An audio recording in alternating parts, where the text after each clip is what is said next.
Welcome to Strange Truths and Tall Tales, the product of Newfoundland podcast. This is the place for anyone who's fascinated by Newfoundland's stories, history, and culture. I'm Robert, your host and guide through the curious, the legendary, and the downright strange. You might know me from my writing at Product of Newfoundland, where I explore what makes this island so unique. With Christmas upon us, it's the perfect time to celebrate some of Newfoundland's most beloved holiday traditions. There's Tibb's Eve, a chance to kick off the season with friends, sharing laughter and a few drinks before the busyness of Christmas begins. And of course, mummering, where friends disguise themselves, burst into your home for a dance, and maybe even a drink. It's festive fun with a twist of mystery and mischief. I've got a story in this episode that features both of those things. So grab a cup of tea, settle in, and let's explore the stories that make Newfoundland what it is, one strange truth and tall tale at a time. You're traveling through the fog, and just ahead is an island of mermaids, miracles, and monsters. Your next stop, Newfoundland, and these are its strange truths and tall tales. If you're from Newfoundland, you probably already know that Tibb's Eve means December 23rd. It's the unofficial start of Christmas, when the holiday buzz really kicks in and everyone's back home ready to connect with old friends. But here's the twist. Tibb's Eve didn't always mean celebration. Once upon a time, it was actually known as a day that would never come, a day neither before nor after Christmas. In other words, it was never supposed to happen at all. Now how did Tibb's Eve land on December 23rd? Well, that's a mystery. No one knows, but somehow it did, and now we get to enjoy it. A day that was never meant to be is now a day we look forward to with family and friends every year. The story you're about to hear is set on Tibb's Eve in the picturesque and historic town of Trinity. It's a place that's as cozy and charming as you can imagine, especially at Christmas. It's the perfect setting for a story where time doesn't quite follow the usual rules. So settle in and join Clara as she finds herself on a Tibb's Eve she'll never forget.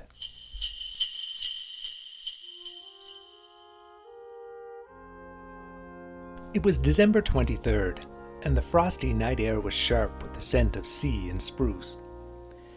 Clara had almost forgotten what Newfoundland winters were like. Not the cold, she remembered that well enough, but the smell, the mix of salt and evergreen, caught her off guard. It was something she'd either forgotten or never truly appreciated as a child. But home was as beautiful as ever. There was something about how a blanket of snow transformed Trinity, made it feel cozy almost. The colorful wooden houses tucked into the hills formed a patchwork quilt, with everything from the nuttick to Hog's Nose wrapped in a pristine white coverlet. It was easy to see why tourists adored the place. She'd only been away for 2 years, but it was long enough for her to feel like a visitor now, an outsider trying to find her place. The houses stood just as they always had. In the distance, the light at Fort Point sent a silvery thread into the frosty air. It was all so familiar. Yet Clara found herself hesitating outside Rocky's, the bar where half the town gathered on Tibb's Eve. She was unsure if she should go in. Truthfully, she wasn't even sure why she had come out tonight. Her friends had kept in touch when she first left for university, their messages warm and full of news. But over time, those conversations had grown shorter and less frequent. What could she even say to them now? That she missed them? The truth is, she wasn't sure she belonged to the place anymore. She sighed and walked past the bar. It was still early, only 8 p.m. There was plenty of time for another stroll through town. Maybe by the time she circled back, she'd have it figured out. She'd just turned onto Fleet Street when something caught her eye, a light flickering in the house at the end of the lane. She paused. The house, a historic Trinity home with white clapboard siding and bright red trim, was usually boarded up for the winter. It was mostly rented out to tourists in the summer, those looking to get away from it all. But now, a warm golden glow spilled from its windows. Stranger still, the side door was ajar, and a low snowdrift stretched inside, as though the house itself were drawing winter in. Even at Christmas, when the Bight was full of people returning to be with family, everyone in Trinity still knew everyone else. It was a community in the truest sense. People helped each other. Clara hadn't been away so long that she could ignore something so clearly amiss. She felt compelled to check. "Hello?" she called softly, stepping over the threshold. The smell hit her first, wood smoke mingling with something sweet, like molasses. She followed it to a small sitting room, where 3 elderly people were gathered around a roaring fire. They turned as she entered, their faces lighting up as if they'd been expecting her. "Well, there you are," the woman said warmly, her voice rich with welcome. She wore a long woolen dress that looked like it belonged in an old photograph. Beside her, a man with a snowy white beard and a twinkle in his eye smiled broadly, while another gentleman, his waistcoat snug over his broad chest, nodded in greeting. "I'm sorry, I didn't mean to intrude," Clara stammered, suddenly self-conscious. "Nonsense," said the bearded man, gesturing to a worn armchair. "Come sit, my dear. It's Tibb's Eve, a night for good spirits and fine fun." Clara hesitated but sat down. There was something unusual about the trio, though she couldn't quite put her finger on it. They were completely unfamiliar, but their smiles were kind and their laughter infectious. She sat tentatively. "Do you know the story of St. Tibb?" the woman asked, her eyes twinkling with mischief. Clara shook her head. "I thought there wasn't really a St. Tibb." "That's the beauty of it," the other man said with a chuckle. "St. Tibb never existed, but that doesn't stop folks from celebrating. It's a night for the impossible, for stepping outside of time. Or finding old friends in new places," the woman added, raising a teacup in a toast. Her smile was so genuine, so inviting, that Clara felt immediately at ease. She relaxed into the chair, and the trio resumed their conversation. They were telling stories of Christmases past. Together their words weaved a vivid tapestry that seemed to pull her into another time. Skating on the Arm from Goose Cove right to Trinity," the bearded man began, his voice carrying the rhythm of a well-worn tale. "You could do it back then, you know. Everything froze solid in those winters. The ice stretched out before us like a sheet of glass. You could see the rocks and the seaweed below, even the occasional fish in the shallows." His eyes twinkled as he leaned forward, resting his hands on his knees. "We'd lace up our skates by the edge of the arm, fingers fumbling with the stiff leather laces, cold already nipping at our nose. The first push off the shore was always the thrill. The ice was so smooth you felt like you were flying. We'd race each other, weaving and dodging like we were chasing the wind itself." The woman in the wool dress nodded, a nostalgic smile curling on her lips. "The cold never seemed to bother us much then, did it?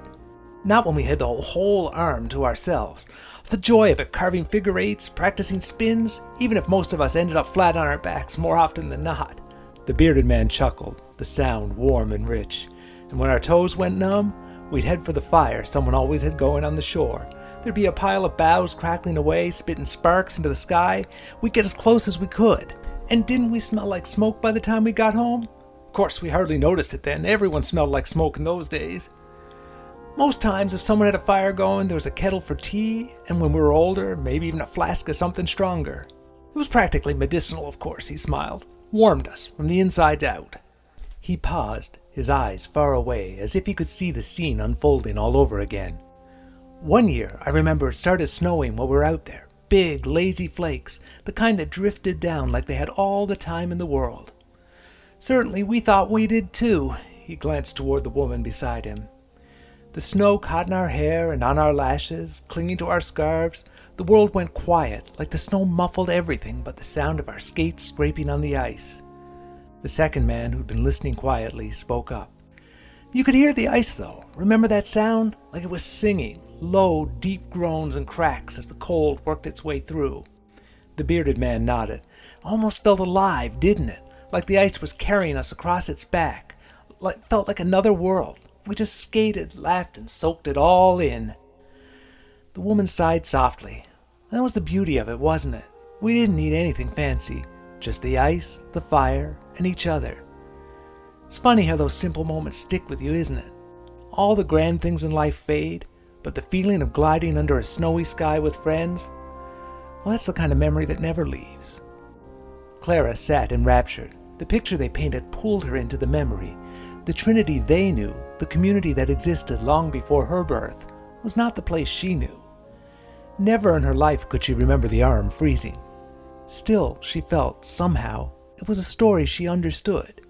She could almost hear the scrape of skates, smell the wood smoke, and see the snowflakes dancing in the firelight. It wasn't just their memory. It was a piece of her, too. The woman nodded, her eyes lighting up with a spark of memory.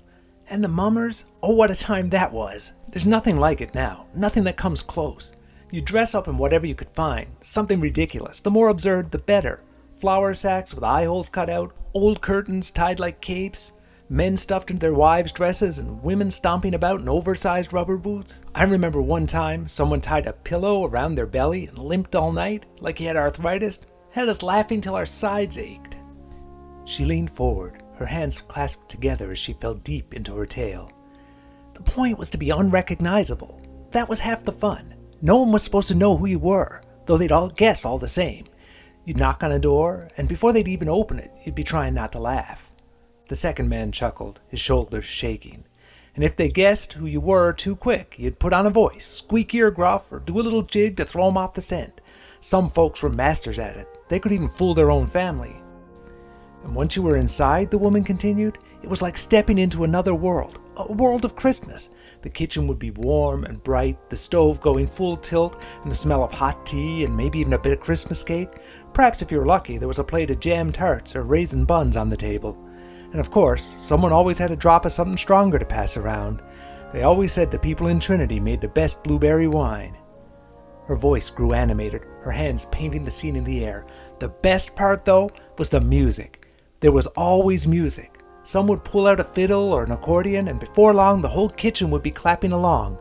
The beat of a set of spoons, boots stomping on the wooden floor. It was a racket, but the best kind of racket. And the singing? Everyone knew the old songs, and if you didn't, well, you learned fast. She leaned forward, her voice softening. But the most magical nights were the ones where they did their mummers play. The bearded man grinned. Oh, I remember. Someone always claimed to know the verses, but half the time they made 'em up. You just stepped up and you did your best. There'd be the doctor, the old woman, of course, noble St. George. Here comes I, Beelzebub, and on my shoulder I carries my club, recited the woman, raising her hands with a flourish. And in my hand a 3-penny pan, ain't I a smart, jolly old man? The second man chuckled, his eyes twinkling. And the crowd would cheer like it was real, better than Shakespeare. Half the fun was the mistakes. It was pure magic. Everyone caught up in the moment. The woman nodded, her smile softened. That's what made it special, wasn't it? The play, the music, the laughter, it brought us together. By the end of the night, you couldn't tell if you were warmed by the fire or the company. But when you stumbled home, it felt like you carried a little piece of something that would keep you going through the rest of the winter. Clara was spellbound. The scene so vivid she could almost hear the stomping feet and feel the warmth of the kitchen. The woman's words lingered in her mind, filling her with a sense of something she couldn't quite name, some sort of yearning. The memory seemed to be coming faster the longer the trio spoke. And when we were small, the woman continued, the Christmas concerts were the highlight of the season. Back then, everything revolved around the one-room schoolhouse. It wasn't just a place for lessons. It was sort of the heart of the community. And come December, that little building transformed into something magical. The second man nodded, a smile tugging at his lips. The whole community would pitch in. The men would hang garlands of spruce around the room. The women would bring great pots of soup and fresh bread. You could smell it even before you stepped inside. The woman's eyes twinkled. And the children, oh, they'd be buzzing with excitement. We practiced for weeks beforehand. The teacher taught us the carols, and we sang them best we could. Off-key more often than not, but no one minded. There'd be little skits, too, nothing fancy, just whatever we could manage. One year, John interjected, me and another boy even dressed up as old fishermen and pretended to have a heated argument about the best way to salt cod. The whole place was in stitches, even the minister. The woman laughed, shaking her head. After the concert, the real fun began. The benches would be pushed back, and everyone would gather for the soup supper. There'd be giant pots of pea soup and warm bread slathered with butter, and cups of tea poured endlessly. People would drift from table to table, chatting and laughing, catching up on all the news. It was the kind of evening where you felt like you belonged, no matter who you were. The woman sighed, a faraway look in her eyes. I remember one year, the snow was falling thick outside, and the lantern light made it look like the world was glowing. We stayed late into the night, singing and dancing until the windows were fogged up and the soup pots were scraped clean. By the time we left, the snow was deep enough to bury your boots, But no one minded. We walked home together, lanterns swinging, our voices carried across the arm. She paused, her voice barely above a whisper now. It felt like the world was smaller, kinder, like no matter what came next, we had each other. The room fell quiet for a moment. Then the woman leaned toward Clara, her gaze soft but serious.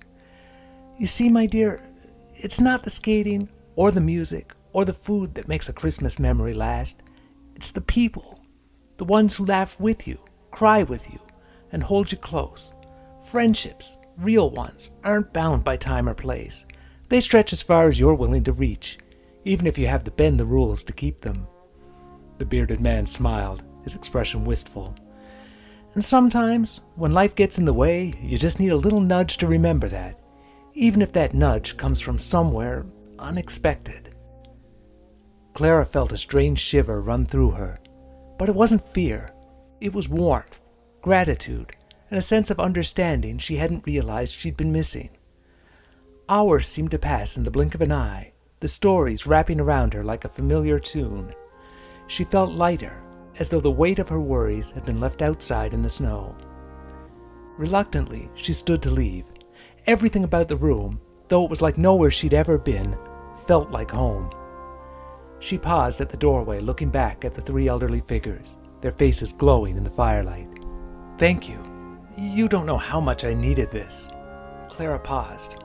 I'm not sure I knew either. The woman in the wool dress smiled, her eyes twinkling. That's the beauty of a night like this, my dear. It's a time for finding what you didn't know you'd even lost. Clara hesitated before stepping closer. Can I come back? Tomorrow, maybe? I'd love to hear more of your stories. The bearded man chuckled, his laughter as warm as the fire. Oh, we'd love that too, but you see, we're not here most nights. The second man leaned forward with a knowing grin. We're only here on Tibb's Eve, a night at a time. The woman smiled gently. It's a night that wasn't supposed to exist, but here in Newfoundland, it found its place, just before Christmas. The bearded man nodded, his eyes twinkling. And leave it to Newfoundlanders to get it right. They turned a night that shouldn't be into one for sharing a drink with old friends. He glanced at his companions and added, We liked that idea too, so we decided to join in. A night like this, where never becomes now, is the only time we can. When Tibb's Eve ends, so do we. The realization dawned on Clara slowly, like the first rays of sunlight creeping over a winter horizon. The bearded man gave her a wink. Let's just say we've been a part of Trinity a long time, long before craft stores and tourists. It all made sense now. These weren't just kind strangers. They were something more. They were the echoes of tradition and the soul of home. The woman stood, her movements graceful and deliberate. Hold on to your stories, Clara, she said softly, and hold on to the people who make them with you. That's what lasts, even when the days run out. Clara nodded, a tear trickled down her cheek. And don't forget, your friends are waiting, the bearded man said. Go to them, that's where you belong. Tell your stories, and more importantly, make new ones. With one last smile, Clara turned and stepped outside. When she glanced back, the house was dark, the side door shut tight. It looked like it did every other winter, empty, boarded up, and waiting. But Clara no longer felt she needed to wait. She looked at her watch. It was still 8 p.m. No time had passed. Her friends were still at Rocky's. Her worries felt foolish now. Wherever life took her, Clara knew a part of her would always stay here. As long as friends gathered and stories were shared, she would find her place in the warmth of laughter and memory on a piece of rocky coastline somewhere between the spruce and the sea.